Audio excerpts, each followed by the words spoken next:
నమస్తే, welcome to I-dream. మనతో పాటు ఉన్నారు life coacher and financial advisor Venkat Kolluri గారు. వారితో మాట్లాడదాం. ఈరోజు వారితో మాట్లాడి మ్యూచువల్ ఫండ్ మీద ఇన్వెస్ట్మెంట్ అనేసి చాలామంది చెప్తూ ఉంటారు, అడ్వర్టైజ్మెంట్స్లో కూడా మనం చూస్తూ ఉంటాం.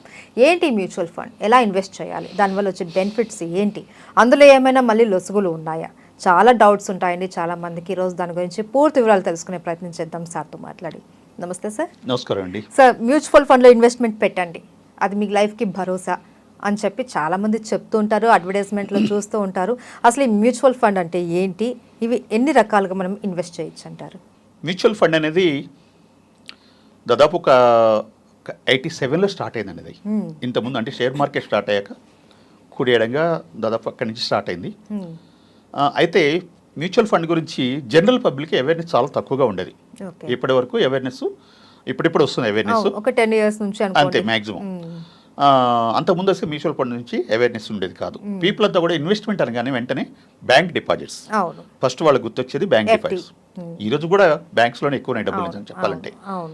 ఇంత అవేర్నెస్ పెరిగా కూడా 3.4% మాత్రమే మ్యూచువల్ ఫండ్స్లో ఉన్నాయి. సో సుమారుగా ఒక 55 లక్షల కోట్లు మ్యూచువల్ ఫండ్స్లో ఉన్నాయి. బట్ ఇది మెగర్ అమౌంట్ యాక్చువల్ చెప్పాలంటే. దీనికంటే బ్యాంక్స్లోనూ ఇతర ఇన్వెస్ట్మెంట్స్లోనే ఎక్కువ ఉన్నాయి. ఈ మ్యూచువల్ ఫండ్స్ అనగానే ఫస్ట్ జనానికి వచ్చే డౌట్ ఏంటంటే, ఈ మ్యూచువల్ ఫండ్స్ ఎక్కడ పెడతారు, ఇది షేర్ మార్కెట్ అట్ కదా, షేర్ మార్కెట్లో పెడితే సేఫేనా, అవుతూ ఉంటుంది కదా అని చెప్పేసి ఫస్ట్ ఈ డౌట్తో చాలామంది దాని నుంచి దూరంగా ఉండడం జరుగుతుంటుంది. దానివల్ల ఒక బ్యూటిఫుల్ ఇన్కమ్ని కూడా వాళ్ళు లాస్ అవుతున్నారు. సో కాబట్టి ఏంటంటే దీని మీద ఒక స్పష్టమైన ఆలోచన వస్తే వాళ్ళు మ్యూచువల్ ఫండ్స్లో ఇన్వెస్ట్ చేయగలుగుతారు. మ్యూచువల్ ఫండ్ అంటే ఏంటంటే యాక్చువల్గా ఒక ఏఎంసీ ఉంటుంది, అసెట్ మేనేజ్మెంట్ కంపెనీ.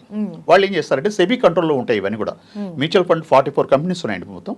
అంటే ఎస్బీఐ మ్యూచువల్ ఫండ్ అనండి, లేకపోతే కోటక్ మ్యూచువల్ ఫండ్ అనండి, లేకపోతే ఐసిఐ అనండి, ఇట్లా నేమ్స్తో ఉంటాయి. ఇవన్నీ కూడా 44 కంపెనీస్ ఉన్నాయి, సుమారుగా 44 కంపెనీస్ ఉన్నాయి. ఇవన్నీ కూడా సెబీ కంట్రోల్లో పనిచేస్తాయి. వీటన్నింటినీ కూడా సెబీ రెగ్యులేట్ చేస్తుంది. ప్రతి నెల వీళ్ళు ఈ ఫైనాన్షియల్ స్టేట్మెంట్స్ సెబీకి పంపుతూ ఉండాలి. వీళ్ళ దగ్గర ₹1 కూడా ఉంచుకోవడానికి వీల్లేదు. మనం పెట్టిన ప్రతి అమౌంట్ను కూడా వాళ్ళు ఇన్వెస్ట్ చేయాలి, స్టాక్స్లో ఇన్వెస్ట్ చేయాలి. స్టాక్స్లో ఇన్వెస్ట్ చేసి పీపుల్ ఎంత ఇన్వెస్ట్ చేశారు, ఎక్కడ మేము ఇన్వెస్ట్ చేశాము, ఇదంతా కూడా సెబీకి ఎవ్రీ మంత్ మనం రిపోర్ట్స్ ఇవ్వాలన్నమాట. సో కాబట్టి ఎవ్రీథింగ్ కూడా మనకి ట్రాన్స్పరెంట్గా ఉంటుంది. ఒకప్పుడు అయితే మనకి పేపర్ మీద ఉండేది కాబట్టి కొంత తెలిసేది కాదు. మనకి ఇన్ఫర్మేషన్ టెక్నాలజీ వచ్చాక మొత్తం డిజిటల్ అయిపోయింది. ఇవాళ మీరు ఏది ఇన్వెస్ట్ చేశారో అది మీరు ప్రతిరోజు చూసుకోవచ్చు. మనం ఇచ్చిన అమౌంట్ వాళ్ళు ఎందులో ఇన్వెస్ట్ చేశారు, ఎంత మనకు ప్రాఫిట్ వచ్చింది, ఏమైనా లాస్ లో ఉందా అన్నది కూడా మనం చెక్ చూసుకోవచ్చు. ఎవ్రీథింగ్ కూడా అట్ గ్లాన్స్ ఉంటుంది అనమాట. సో ఈ మ్యూచువల్ ఫండ్ ఎలా ఉంటుందంటే, సపోజ్ మీరు నేను ఇంకో 10 మంది కలిసి తలా ఒక ₹10,000 పెట్టామనుకోండి, అది ₹1,00,000 అవుతుంది. ఈ ₹1,00,000 ఏం చేస్తుంటే ఎయిమ్స్ ఏం చేస్తుందంటే కొన్ని స్టాక్స్ని పోర్ట్ఫోలియో తయారు చేస్తుంది. ఒక ఫండ్కి ఒక పోర్ట్ఫోలియో తయారు చేస్తుంది. దానిలో 10 నుంచి ఒక 25 స్టాక్స్ వరకు కూడా వాళ్ళు ఫండమెంటల్స్ అన్ని స్టడీ చేస్తారు. అంటే ఏ కంపెనీ ఎలా పర్ఫార్మెన్స్ ఉంది, వాటి యొక్క బ్యాక్గ్రౌండ్ స్ట్రెంత్ ఏంటి, ఇవన్నీ కూడా స్టడీ చేసి వాళ్ళు కొన్ని స్టాక్స్ని పిక్ చేస్తారు. పిక్ చేసి ఒక పోర్ట్ఫోలియో తయారు చేసి ఆ పోర్ట్ఫోలియోకి ఒక ఫండ్ పేరు పెడతారు. Suppose SBI equity fund are balance fund are ఇంకేదైనా నేమ్తో ఫండ్ పెడతారు. ఈ ఫండ్ను మెయింటైన్ చేయడానికి ఒక ఫండ్ మేనేజర్ని పెడతారు. మళ్ళీ ఇది యాక్చువల్గా ఫండ్ మేనేజర్ అనే వ్యక్తికి ఒక మంచి శాలరీ ఇచ్చి ఒక లిటిల్ బిట్ ఇన్సెంటివ్ కూడా ఇస్తారు. శాలరీ అయితే ఏదో టైం ప్రకారం చేసి వెళ్ళిపోతుంటారు కదా, ఇంట్రెస్ట్ ఉండదు. ఫైనాన్షియల్ ఇన్స్ట్రుమెంట్ కాబట్టి పీపుల్ మనీ కాబట్టి దాన్ని రెగ్యులేట్ చేయడానికి శాలరీతో పాటు ఒక ఇన్సెంటివ్ కూడా ఇస్తారు. ఒక స్మాల్ ఇన్సెంటివ్ అయినా అది కోట్లలో ఉంటుందండి. ఒక్కొక్క ఫండ్లో 5,000 కోట్లు 10,000 కోట్లు ఉంటుంది అనమాట. సో దాని మీద స్మాల్ ఇన్సెంటివ్ కూడా అతను చాలా ఎక్కువ లాభం వస్తుంది. సో అతని ఒక బెనిఫిట్ చూసుకుంటాడు కాబట్టి ఈ ఫండ్ని ఎప్పుడు కూడా గ్రోత్లోకి తీసుకురావాలని ట్రై చేస్తుంటాడు. ఏదైతే పోర్ట్ఫోలియో ఉందో ఆ స్టాక్స్ ఏవైతే దానిలో ఇంక్లూడ్ అయి ఉన్నాయో వీటిని ఎప్పుడు రాడార్లాగా అబ్జర్వ్ చేస్తుంటాడు. ఈ ఫ్లక్చువేషన్ ఎట్లా ఉంది, అప్ అండ్ డౌన్స్ ఎట్లా ఉన్నాయి, ఇవన్నీ చూసుకుంటూ దాన్ని మెయింటైన్ చేస్తాడు. అవసరమైతే ఫండ్స్ కొన్ని స్టాక్స్ బాగపోతే వాటిని స్విచ్ చేయడం, మార్చడం, అంటే కొన్ని రెగ్యులేషన్స్ ప్రకారం వీళ్ళకి ఫ్రీడమ్ ఉంటుంది. ఇలా చేయడం చేసి చివరికి మనకి ప్రాఫిట్ వచ్చేట్టుగా చేస్తాడు. అంటే షార్ట్ టర్మ్ లో 2 ఏళ్ళు 3 ఏళ్ళు పెడతారంటే మాత్రం ఫ్లక్చువేషన్ ఉంటుంది. డెఫినెట్గా షేర్ మార్కెట్ అనేది ఇవన్నీ కూడా లాంగ్ టర్మ్ మంచి బెనిఫిట్స్. షేర్ మార్కెట్ కనెక్ట్ అయి ఉంటుంది కాబట్టి share market up and down ఉంటుంది కాబట్టి షార్ట్ టర్మ్ మీన్స్ 2-3 years అంటే మాత్రం కొంత ఇబ్బంది ఉంటుంది. అవును. అంటే ఇబ్బంది కాదు, మీరు తీసుకునే టైంలో ఒకవేళ ప్రాఫిట్ లేకపోతే మీరు లాస్ అవుతారు. అవును. సో అట్లా ఉంటుంది తప్ప మోర్ దెన్ 5 years ఎవరైతే ఇన్వెస్ట్ చేస్తారో it is a beautiful investment అండి. దీనిలో ఫ్లక్చువేషన్స్ అస్సలు ఉండవు. మోర్ దెన్ 5 years తర్వాత మీకు లాస్ అనేది దాదాపు కనిపించదు. ఫ్లక్చువేషన్స్ ఉంటాయి, అవును. మార్కెట్ ప్రకారం ఫ్లక్చువేషన్స్ ఉంటాయి, కానీ బట్ లాస్ అనేది కనిపించదు. ప్రాఫిట్ అయితే కన్ఫర్మ్. ప్రాఫిట్ అయితే కన్ఫర్మ్గా ఉంటుంది. మీరు గోల్ పెట్టుకుని 15,000-20,000 పెట్టుకుని తీసుకునేటప్పటికి మాత్రం ఆలోచించాలి. అవును. ఈలోపు మీరు దాన్ని చూడకూడదు. అవును. రోజు వెళ్ళి నా డబ్బులు ఎంతో నేను చూస్తే కుదరదు. అవును. మనం బ్యాంక్లో ఒక డిపాజిట్ చేసినప్పుడు మనం రోజు వెళ్ళి అడగం కదండి. అవును. ఇక్కడ కూడా అలానే ఉండాలన్నమాట. సో అలా ఉన్నప్పుడు డెఫినెట్గా మంచి ఇన్వెస్ట్మెంట్ అవుతుంది. ఒకప్పుడు ఏంటంటే పీపుల్ ఏం చేసేవాళ్ళు అంటే బ్యాంక్లో ఇన్వెస్ట్ చేసేవాళ్ళు డిపాజిట్స్లో, వాళ్ళకి మనకి 7%, 8%, 9% ఇచ్చేవాళ్ళు. ఈ బ్యాంకర్స్ ఎత్తుకెళ్ళి మ్యూచువల్ ఫండ్స్లో ఇన్వెస్ట్ చేసేవాళ్ళు. అవును. వాళ్ళు 12%, 15% రేట్ తీసుకుని మన 7%, 8% ఇచ్చేవాళ్ళు. ఇవాళ ఇన్ఫర్మేషన్ టెక్నాలజీ పెరగడం ద్వారా అండ్ మాలాంటి అడ్వైజెస్ రావడం ద్వారా అవేర్నెస్ పెరగడంతో ఇప్పుడు పీపుల్ డైరెక్ట్గా మ్యూచువల్ ఫండ్లోకి వచ్చారనమాట. This is the mutual fund concept బ్రీఫ్గా. సో ఎస్ఐపి అంటే సిస్టమేటిక్ ఇన్వెస్ట్మెంట్ ప్లాన్ అంటామండి. దీని ఏంటంటే ఈ ఎస్ఐపిస్ రకరకాలుగా ఉంటాయి. ఎవ్రీడే కూడా ఎస్ఐపి చేయొచ్చు, వీక్లీ చేయొచ్చు, మంత్లీ చేయొచ్చు, క్వార్టర్లీ చేయొచ్చు, ఇయర్లీ కూడా చేయొచ్చు. బట్ యాజ్ యూజువల్గా మంత్లీ చేస్తారు యాక్చువల్గా. ఇది సిస్టమేటిక్ ఇన్వెస్ట్మెంట్ ప్రకారము మన కంఫర్టబిలిటీని బట్టి, మనకున్న ఎర్నింగ్లో మన కంఫర్టబిలిటీని బట్టి ఒక 5,000, 10,000, 20,000, 25,000 బట్ మనం ఎస్ఐపి కింద ఇన్వెస్ట్ చేస్తాం. ఈ ఇన్వెస్ట్మెంట్స్లో రెండు రకాలు ఉంటాయండి. ఒకటి ఎస్ఐపి ద్వారా చేయొచ్చు, 2 లంసమ్ కూడా చేయొచ్చు. మీ దగ్గర ఒక లంసమ్ అమౌంట్ ఉంది, ఆ అమౌంట్ ఏం చేయాలనుకున్నప్పుడు ఒక లంసమ్గా ఒకసారి కూడా ఇన్వెస్ట్ చేయొచ్చు. సరే, అది మన ఫెసిలిటీని బట్టి మనం చేయొచ్చు. అయితే సార్ మీరు ఒక సందర్భంలో అన్నారు, ఇది మనతో పాటు ఎవరైతే ఇన్వెస్ట్ చేస్తున్నారో వాళ్ళతో పాటు వాళ్ళ నెక్స్ట్ జనరేషన్ అంటే వాళ్ళ పిల్లలు కూడా దీన్ని లబ్ధి పొందొచ్చు, అలా చేయొచ్చు అని అన్నారు. అది ఎలా సాధ్యం? ఎస్ అండి. సపోజ్ మనకి ప్రాపర్టీస్ ఉంటాయి కదండి, చాలా మందికి యాన్సిస్టర్ ప్రాపర్టీస్ ఉంటాయి. సైట్స్ కానివ్వండి, పొలాలు కానివ్వండి, లేకపోతే హౌసెస్ కానివ్వండి, వాటి మీద జనరల్గా ఈల్డ్ రాదు, ఆదాయం అంతే రాదు. ఒక ఎసెట్ లాగా పెట్టుకుని ఉంచుతారు. అలా పెట్టుకోవడం వల్ల ఉపయోగం ఏంటి? సైట్స్ అయితే, స్థలాలు అయితే వాటి రేట్లు పెరగచ్చు, కొంతవరకు పెరుగుతాయి. కానీ ఇప్పటికీ బాగా పెరిగిపోయినాయి. అన్ని చోట్ల కూడా చూసుకున్నా కూడా ఏదో మరీ హార్డ్కోర్ ప్లేసెస్లో తప్ప అన్ని చోట్ల ఇప్పుడు చాలా రేట్లు పెరిగిపోయినాయి. ఇంకెప్పుడు పెరగవండి. యాక్చువల్గా ఒక రిపోర్ట్ ప్రకారము 4.5% మాత్రమే ఇండియాలో రియల్ ఎస్టేట్ గ్రోత్ ఉంది. అది నేను చెప్పిన విషయం కాదు, ఒక అనలిస్టులు తయారు చేసిన రిపోర్ట్లో, సర్వేలో ఓవరాల్గా చూస్తే ఇండియాలో 4.5% మాత్రమే రియల్ ఎస్టేట్ గ్రోత్ ఉంటుంది.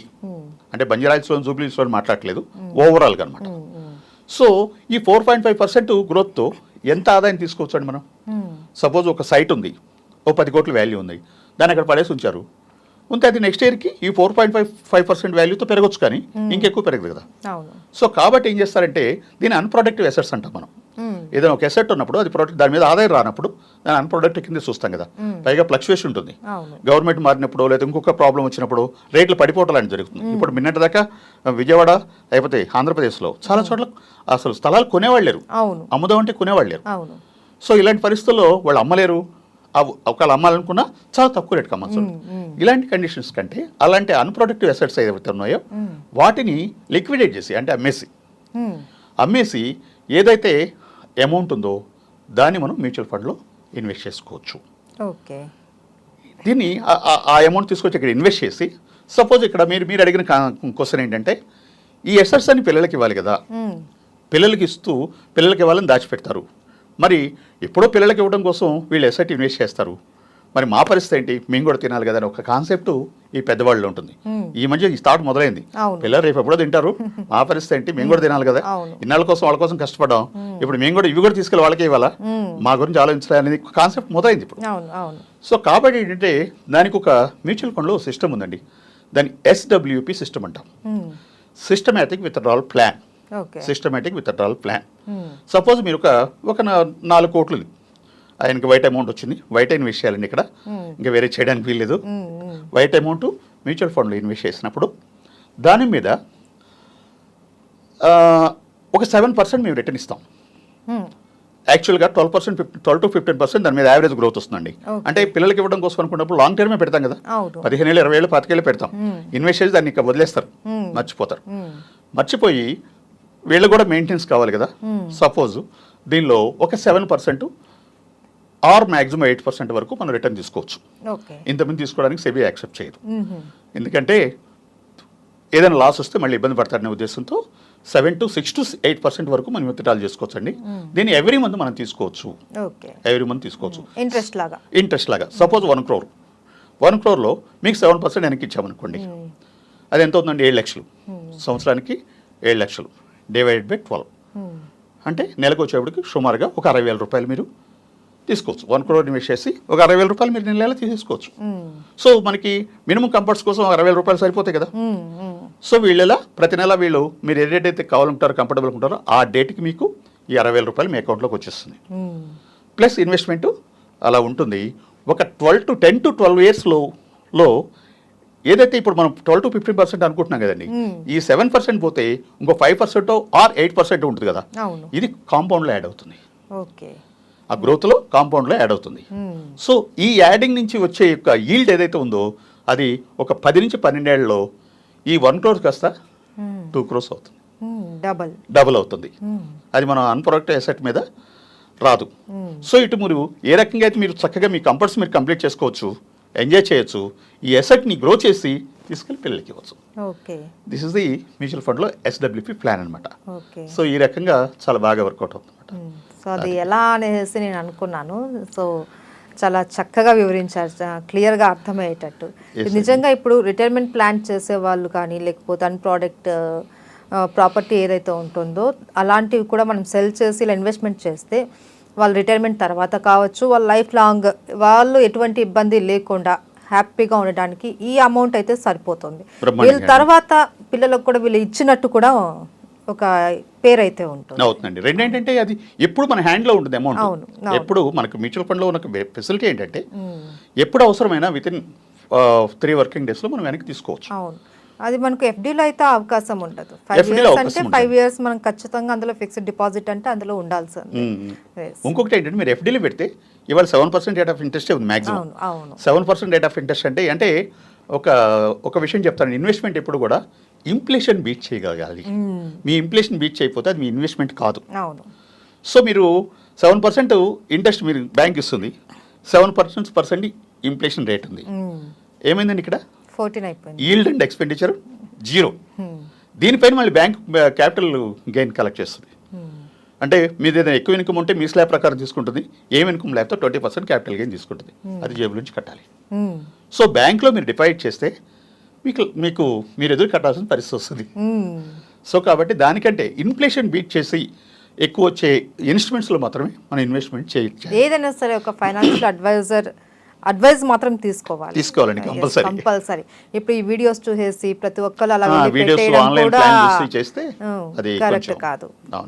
మ్యూచువల్ ఫండ్ లో కూడా కొంత ఉన్నాయండి, కరెక్ట్ ఫండ్స్ లోకి వెళ్ళకపోతే సెక్టరల్ ఫండ్స్ ఇలాంటి కొన్ని ఉంటే తెలియకుండా పెట్టేస్తే అది లాస్ కూడా. మ్యూచువల్ ఫండ్ లో ఇన్వెస్ట్మెంట్ చేయిస్తాము అని చెప్పేసి చాలా కంపెనీస్ ఉన్నాయి, అందులో ఏవి మనకు ప్రాపర్ కంపెనీస్ అనేవి కూడా చాలా మందికి తెలియదు. ఏదో మ్యూచువల్ ఫండ్ లో పెట్టేయమన్నారు కదా అని చెప్పేసి ఎవరు వచ్చి పిలిచినా వెళ్ళి పెట్టేయడం అన్నది కూడా కరెక్ట్ కాదు. ఒకసారి మనం కూడా ఎంక్వైరీ చేసుకోవాలి. అంటే కంపెనీస్ అని మంచివేనండి, కంపెనీస్లో ఏముండవు, ఫండ్ వేరియేషన్స్ ఉంటాయి. ఈ ఫండ్ వేరియేషన్స్ అనాలిసిస్ చేయాలి, అది ఒక అడ్వైజర్ మాత్రమే అనలైజ్ చేస్తారు అంతే. కంపెనీస్ అన్ని ఒకటే, ఏ కంపెనీ చెడ్డది కాదు, ఏ కంపెనీ మంచిది కాదు, అన్నీ ఒకటే. మనం ఎందులో ఇన్వెస్ట్ చేస్తున్నాము అనేది, ఏ ఫండ్ లో ఇన్వెస్ట్ చేస్తున్నాం అనేది ముఖ్యం. అది ఒకటే. Thank you so much. నమస్కారం.